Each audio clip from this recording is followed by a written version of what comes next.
सविष्यति रात्रिः नीनास्यो वर्णसंयुक्तया जीवन चक्रम।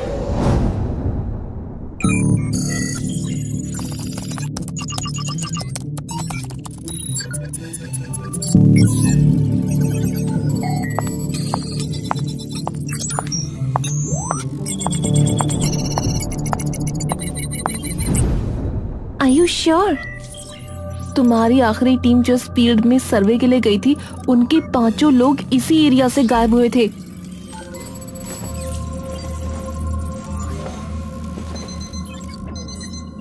अवनी अपनी नजरें घुमाकर खिड़की के बगल में रखे एक टेबल पर रखे हुए पत्थर को देखती है।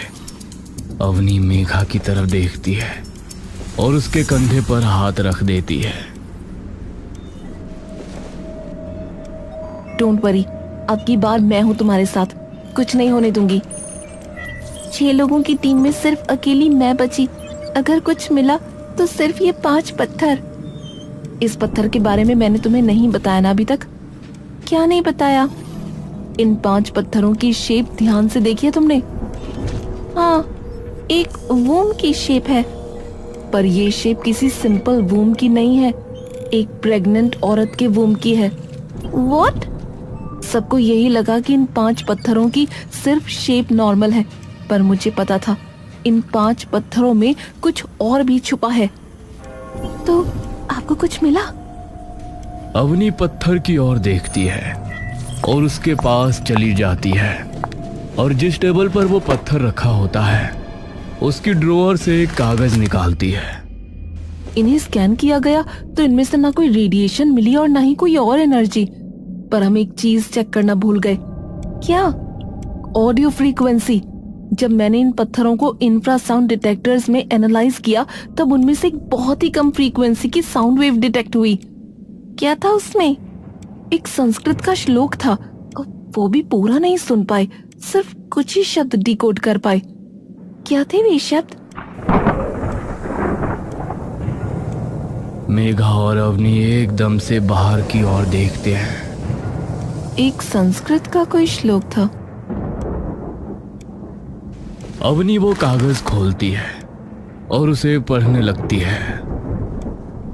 गंभीरा रात्रिर्भवति, बीच की फ्रीक्वेंसी बहुत ज्यादा लो थी, वो डिटेक्ट नहीं हो पाई। सिर्फ ये 3 शब्द और आखिरी का एक शब्द। अवनी मेघा की शिकन भरी नजरों की ओर देखती है। क्या था वो आखिरी शब्द? काल भक्षिणी।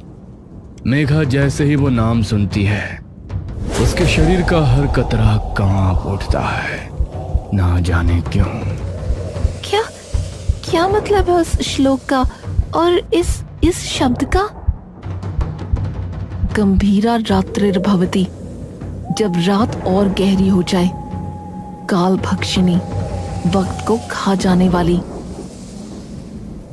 मेघा, कहाँ है तेरा ये नया इंटर्न?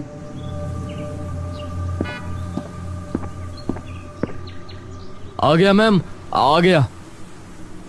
इंटर्न तुम हो, हम नहीं, जो तुम्हारा वेट करेंगे।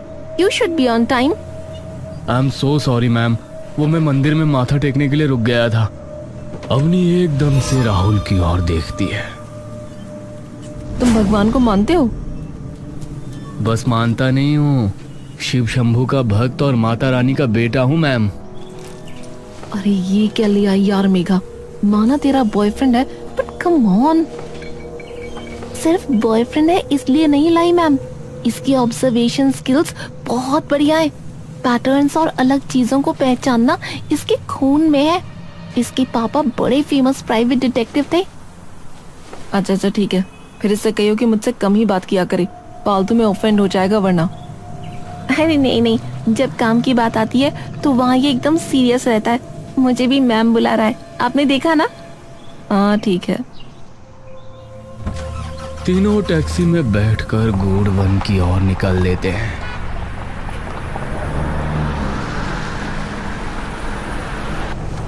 राहुल, एक सवाल पूछूं? जी मैम, पूछिए ना। तुमने यही रिसर्च क्यों ज्वाइन की? तुम तो इतने अच्छे कॉलेज में हो, डॉक्यूमेंट्री तो और किसी चीज पर भी बना सकते हो।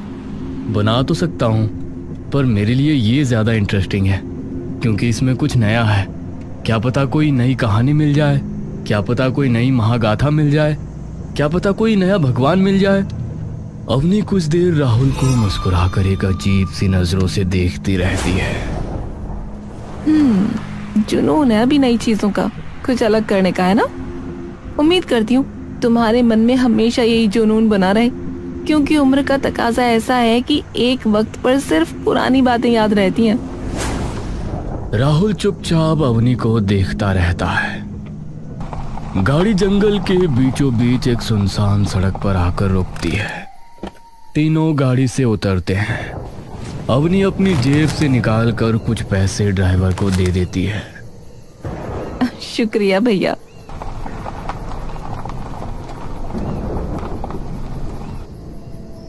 अवनी, मेघा और राहुल अब सुनसान जंगल में एकदम अकेले थे।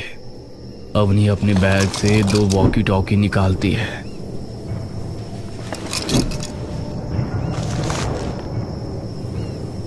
इन्हें अपने पास ही रखना और ज्यादा दूर मत निकल जाना, स्पेशली राहुल। तुमने ये कभी किया नहीं है, इसलिए बता रही हूँ।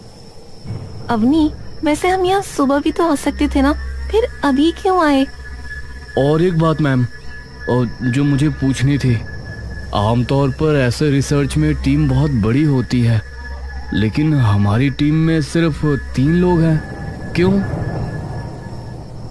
सबसे पहले तो ये कि हम रात को इसलिए आए हैं क्योंकि जैसा कि मैंने तुम्हें बताया, उस पत्थर में से कुछ आवाजें कैप्चर की गईं, जो कि संस्कृत का एक श्लोक था, जिसमें ये कहा गया था कि जब रात और गहरी हो जाएगी तो इसीलिए रात को ही आना चाहती थी मैं। शायद कुछ ऐसा दिख जाए जो हमें दिन में ना दिखे। और तुम्हारे सवाल का जवाब, ये कोई ऑफिशियल रिसर्च नहीं है। जब लास्ट टीम के 5 मेंबर्स नहीं मिले तो इस रिसर्च को बंद कर दिया गया था। सिर्फ मैं और मेघा ही थे जिन्होंने बाद में ये रिसर्च जारी रखी थी, तो इसीलिए। ओह ठीक है। और कुछ? राहुल और मेघा दोनों नाम में गर्दन हिला देते हैं। Alright then. बोलिए शिव शंकर भगवान की। अवनी और मेघा एकदम से अपने होठों पर उंगली रखती हैं। जागरण में नहीं आए तुम? मैम, किसी भी शुभ काम से पहले भगवान को याद कर लेना चाहिए। इससे पहले जो टीम आई थी ना, वो पूजा पाठ ही करके आई थी। राहुल कुछ नहीं बोलता। तीनों आसपास ही रहना, ज्यादा दूर मत जाना। कोई भी ऐसी चीज जो लगे कि अलग है, contain it and capture it. Rahul अपने बैग से अपना हैंडी कैम निकालता है और उसे ऑन कर लेता है। तीनों जंगल के अंदर निकल जाते हैं। जंगल बहुत ही घना और सुनसान होता है। तीनों धीरे धीरे जंगल की दूरतम गहराई में जाने लगते हैं, जहां बिच्छुआ, हिगोट और कई झाड़ियां घनी होती जा रही थी। रुको, क्या हुआ? यही है ना वो जगह? अपनी अपने पीठ पर टंगे बैग में से एक नक्शा निकालती है और खोल कर देखती है, जिस पर गूढ़ वन लिखा होता है। ठीक कहा। अब एक काम करो, तुम दोनों उस तरफ जाओ और देखो, मैं इस तरफ जा रही हूँ। सेफ नहीं है अवनी, इतनी रात को अकेले ऐसे सुनसान जंगल में। अरे तू चिंता मत करना यार, तुम जाओ। एरिया ज्यादा बड़ा नहीं है तो कवर करने में टाइम नहीं लगेगा। ठीक है, ध्यान से करना जो भी करोगे आप। तुम भी, और ज्यादा दूर मत जाना वरना वॉकी की रेंज नहीं पकड़ेगी। ठीक है। मेघा और राहुल दाईं तरफ और अपनी बाईं तरफ निकल जाती है। मेघा और राहुल एक दूसरे का हाथ पकड़कर धीरे धीरे आसपास की सारी जगहों की छानबीन करते जा रहे थे। मुझे तो ये समझ में नहीं आ रहा कि हम ढूंढ क्या रहे हैं मैम। मेघा एकदम से राहुल की ओर देखती है। अब तो अवनी भी नहीं है तो मुझे क्यों मैम बुला रहे हो तुम? अरे पर काम तो कर रहे हैं ना। बे प्लीज ना, मत बुलाओ। अच्छा ठीक है मेरी जान। मेघा उसकी तरफ मुस्कुराती है। ये हुई ना कुछ बात। मेघा और राहुल आगे जाने लगते हैं। तभी उनके वॉकी टॉकी में से अवनी की आवाज आती है। Megha, Rahul, do you copy? Megha अपना वॉकी का बटन दबाती है। कॉपी। कुछ दिखा? Not yet. Alright, over. तभी मेघा को सामने से दो सफेद परछाइयां एकदम से तेजी से गुजरती हुई दिखती हैं। मेघा गहरी सांस लेकर पीछे हट जाती है। कर्पूर गौरम करुणावतारम संसार सारम भुजगेंद्र हारम। राहुल वो आवाज सुन इस कदर मंत्रमुग्ध हो जाता है कि कब उसका हाथ मेघा के हाथ से छूट जाता है, इस बात का उसे खुद अंदाजा ही नहीं लग पाता।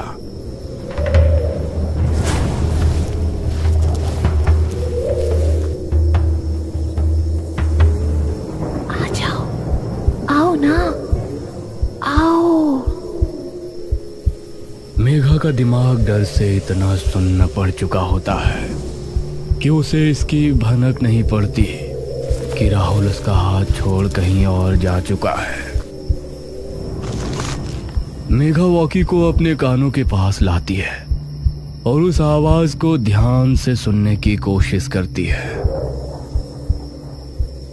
बेटी, आ जाओ ना, आओ। यहाँ तुम्हें कुछ नहीं होगा। आ जाओ मेरे पास। मेघा की आंखें डर के मारे चौड़ी खुल चुकी होती हैं, लेकिन ना चाहते हुए भी उसके पैर उन परछाइयों की ओर बढ़ने लगते हैं। धीरे धीरे मेघा अपनी पलकें उठाकर देखती है कि उसके सामने एक बड़ा सा पीपल का पेड़ है। मेघा धीरे धीरे झाड़ियों को हटाते हुए आगे पहुंचती है, लेकिन जैसे ही वो पेड़ के पास पहुंचती है,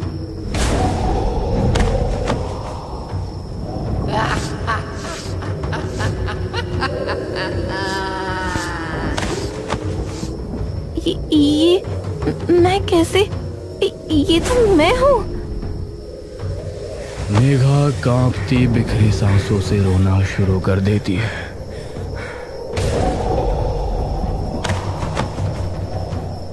आजा छोरी, तेरे भी बाल आवारों।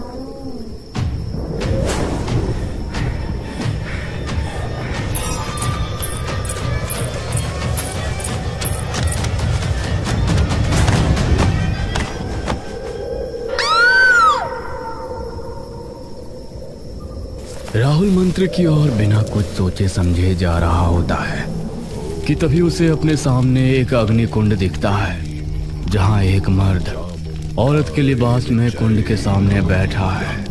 तभी वो पुजारी राहुल की ओर एकदम से बड़ी बड़ी क्रोध में जलती हुई आंखों से देखता है।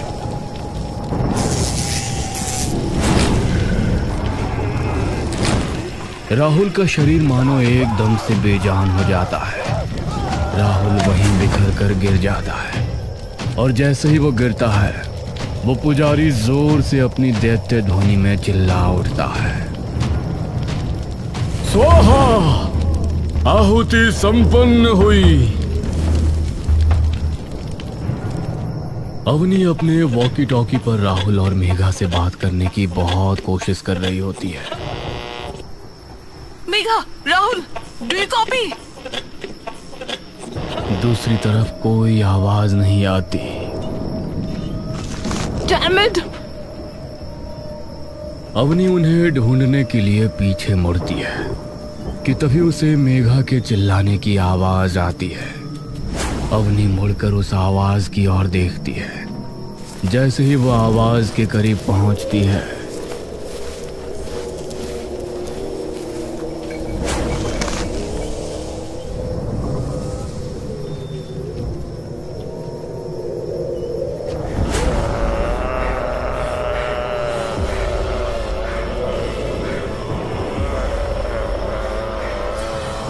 अवनी की आंखों का डर एकदम से विकराल क्रोध में बदल जाता है। अवनी बिना कुछ सोचे समझे सीधे मेघा की ओर दौड़ पड़ती है। कमीने, छोड़ उसे, छोड़! लेकिन तभी वो एक अंधेरे भरे गड्ढे में गिर पड़ती है।